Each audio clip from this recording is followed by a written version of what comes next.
Got it.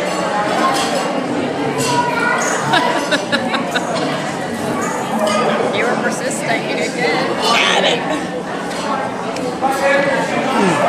Please. If I can have your attention, please. The father of the groom would like to make a toast. If I can have your attention, please. The father of the groom. Hey, throw a little something. Quiet, please. That looks like a Father of the groom. No, that's not much. It's not much. First of all, I have to say how honored I was to be asked to be best man. I don't think there's any greater compliment for a father. I remember a time when Daniel was about 11, we'd went hunting, and during the day he said, "Dad, I think I want to take the fishing pole and go down and catch fish."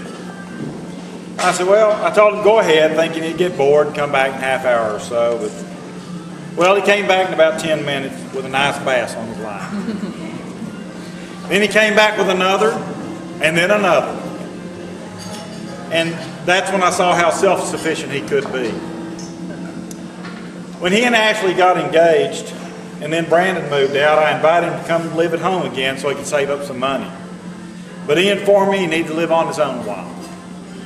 Well, that just backed up what I knew at an early age. But he's not without his faults. Like the time after the Super Bowl party, Daniel had to drive to Nacogdoches for some company training. He borrowed his grandfather's GPS to make the trip. Well, it malfunctioned. It set back to the last trip they had made. God was looking down on him, and his car overheated about 20 miles from home. If it hadn't, he might still be wandering around Amarillo looking for the company headquarters. But Tanya informed me when it comes to sense direction, he's marrying into like-minded company. Well, when Dan told us about himself and Ashley dating, we were very surprised. Not because she wasn't a perfect choice, because we thought, that's Brandon's little sister. You know, we had known her since she was 8 or 9 years old. And so did Daniel. And I just guess it goes to show you that something can be right in front of your face and you never realize it's what you're looking for. And Ashley's a great woman. She deserves a great husband. Thank goodness she married you before she found me.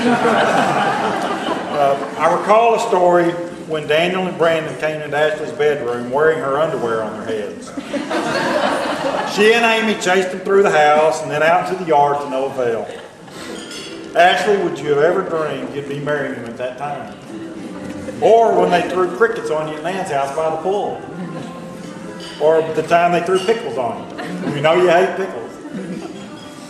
Well, Dan, keep in mind, everything will be fine as long as you remember to keep saying those 3 little words all wives love to hear.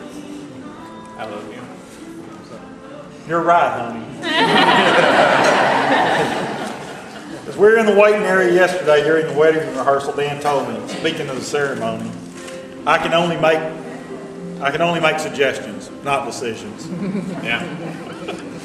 But marriage is not about finding the person you can live with. It's about finding the person you can't live without. And he found you. As father, I have to tell you, Daniel, what a fine catch. You did well. As best man, Ashley, I have to thank you for lowering your standards just a little bit. I think you two balance each other out. He's critical of your character.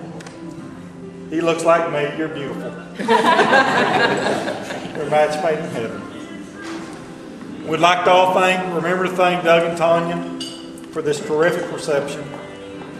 And I'd like to thank all of you for coming. I have to admit, some of you clean up pretty well. That goes for you, Grandma Lopel. She didn't hear it. He knew that. Before I sit down, I'd like to leave you some thoughts. Before marriage, a man will lie awake all night thinking about something you said. After marriage, you'll fall asleep before you finish saying it. In order to be happy with a man, you must understand a lot and love him a little.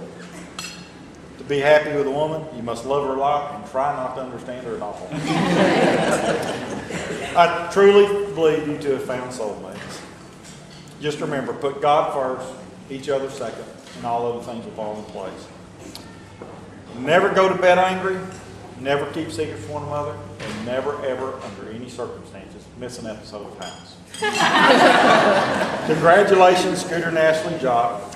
Live long and prosper.